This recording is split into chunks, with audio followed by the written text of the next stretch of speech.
Hello one and all, and welcome back to yet another glorious episode of our Continental Army series. As you probably remember from the end of last episode, we're about to get absolutely flambasted by 3 groups of British troops. That is, of course, assuming they can even make it within the walls of our city, which of course we don't plan on letting happen, so we're firing mortars at them every chance we get, missing most of those shots, but some of them are hitting. So I guess at the very least we're taking out a few of their troops before the initial raid. Now, something that we've decided to do. Jonathan has been brave enough to lead his group of sharpshooters out on a suicide mission against the British. Yes, indeed, because we're not having much luck with our mortar shots, Jonathan and his sharpshooters have decided to go out and begin firing upon one of the groups of the British soldiers, killing as many as possible before they begin raiding us. But now with the onslaught of troops coming towards our front entrance, the sharpshooters would begin making a strategic retreat to come back as our other soldiers began preparing for what was to come. Unfortunately, since our horses were at the brand new colony, our cavalrymen had nothing to ride on, but at least they had their cool hats and their nice rifles. Their commander Kaiser, however, did have a mount, which I thought was nice, I suppose. The enemy soldiers began surrounding our front entrance from the eastern and northern sides, respectively. We were very brave, but we were not foolish. We knew that the odds were highly stacked against us, so we began running inside our fortification, trying to shut the doors behind us so the enemies couldn't come through, which, to be honest, we struggled to do initially, but eventually we did get them closed and we were safe for the moment. Our men immediately began trying to prepare for the British to burst through the doors at any moment. As we continued firing our mortars at them, we had riflemen set up in every corner. We also had managed to bring some of our cannons inside as well. And around this point, the enemies finally began destroying some of our torches and beating on the walls of our fortification. Lucky enough for us though, one of the groups, after losing many of their members to us as well as our spike traps, decided to flee.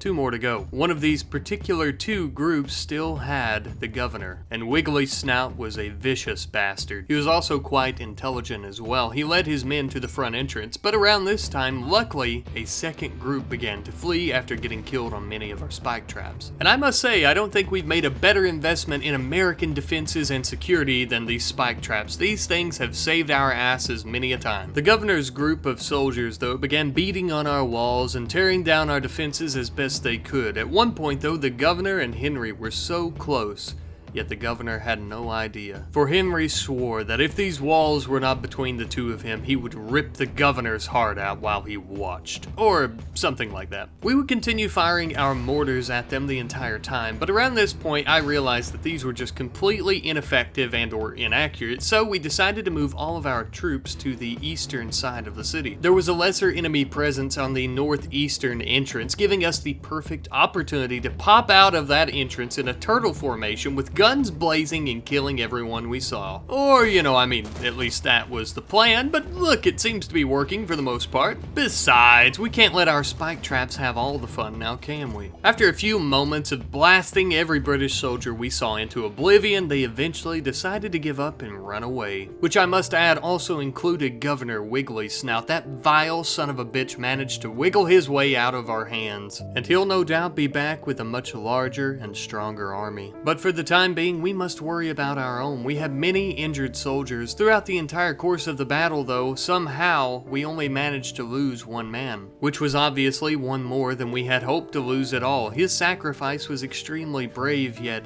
still very horrific. Yes, indeed. Even though we only lost 1 man, many of our men were extremely injured and were also scarred by the horrors of war here today. For though we did not lose many of our soldiers, there was a massive loss of life for the enemies, and this will no doubt create irreversible psychological damage for our men. And I must ask myself, at what point does it end? But now, with the ever-looming threat of that massive raid over with, we can finally focus back on our other colony as well. Well, truthfully, we're only going to focus on them for a hot moment because they have all of our pack animals as well as our horses for our cavalrymen, and we need to send them all the way back to Rats Valley. It has been requested by President Henry that Valentine himself bring all the pack animals and horses back to Rats Valley, for they had something in store for him once he returned. So naturally, of course, Valentine rounded up all the animals and began heading home. However, damn near immediately setting foot onto the road, he was was ambushed by the bullfrogs. It was only one communist bullfrog warrior, however. But with this warrior much bigger and stronger than Valentine, he had a genius idea. He would mount one of the stallions and begin riding around on it, firing his musket at the warrior until eventually he did manage to finally kill the son of a bitch.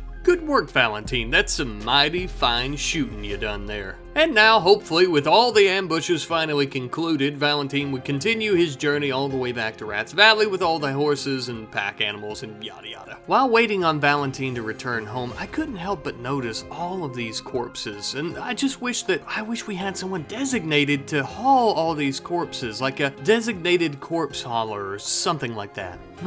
That may give me an idea, though.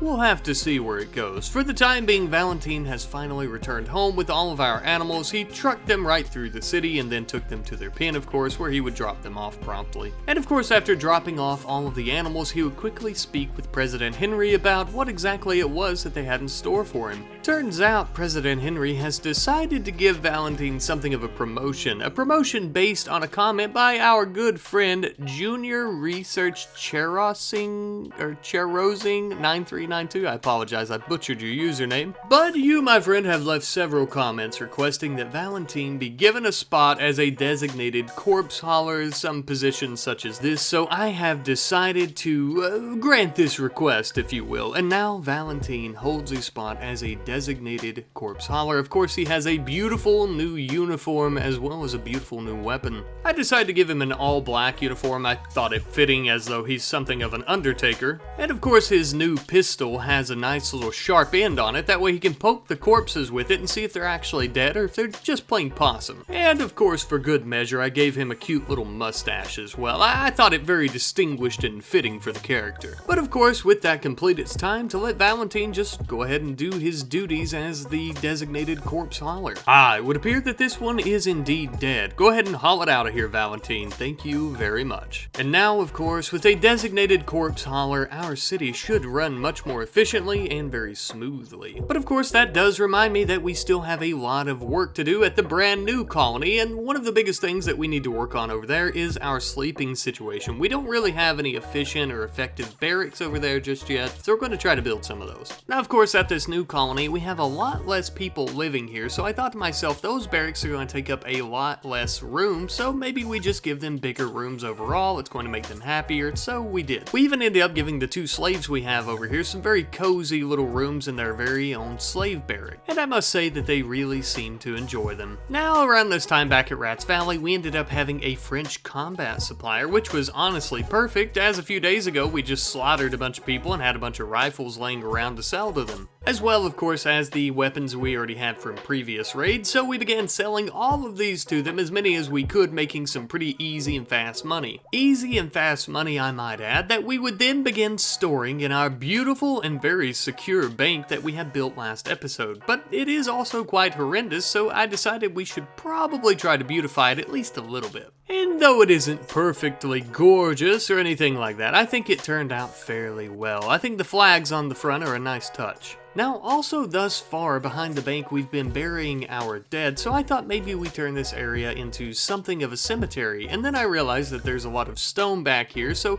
maybe we turn half of it into a cemetery, and then the other half maybe we begin making some type of crypt or something. So of course we immediately began work on a giant crypt or mausoleum or whatever you want to call it, where we're going to also try to bury our dead, not necessarily just anybody, but normally the more important dead. Of course, having a crypt or mausoleum inside the mountain would protect from grave robbers and things like that, but not only that, it would also protect our burial grounds and whatnot, if you will, from attacks and things like that when we're having battles inside the city. If we get raided and they manage to get in the city, this will keep burial grounds and sarcophagi and things like that from being too badly damaged, if at all. But you know, by this point, we truly do have an effective and efficient city, a real beaming bright light at the end of a dark tunnel that is this desolate RimWorld. Yeah, sure, things are not perfect, but democracy and freedom and things like that, these ideals are never perfect, but we always strive to make them perfect, and that's exactly what we're doing in this series and in our colonies. But truly, as I sit here and brag about how beautiful our colonies are, I do have to thank you guys, because these are our colonies. This is our series. It's not just me. You guys have a massive stake in this as well, and I feel like